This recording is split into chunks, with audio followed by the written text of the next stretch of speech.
টুথপেস্টে microplastic.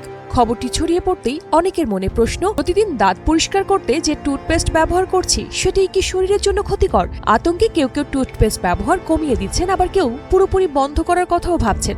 কিন্তু বিষয়টি নিয়ে আসলে কি জানা গেছে, মাইক্রোপ্লাস্টিক কি এবং কতটা ঝুঁকি রয়েছে জেনে নেওয়া জরুরি। মাইক্রোপ্লাস্টিক হলো 5 মিলিমিটারের চেয়ে ছোট প্লাস্টিক কণা।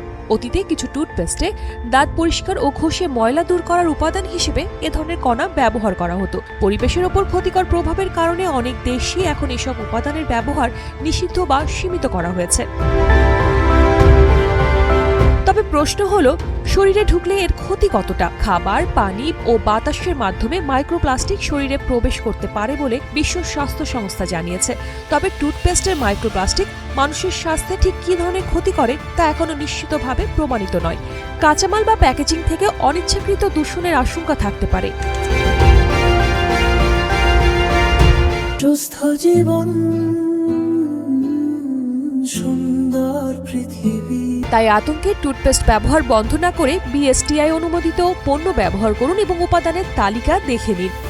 বা অ্যাক্রিলেটস, কোপ্লিমারের মতো সিনথেটিক পলিমার আছে কিনা খেয়াল করুন। টুথপেস্ট গিলে না ফেলে নরম ব্রাশে সঠিকভাবে নিয়মিত দাঁত পরিষ্কার করাই সবচেয়ে জরুরি।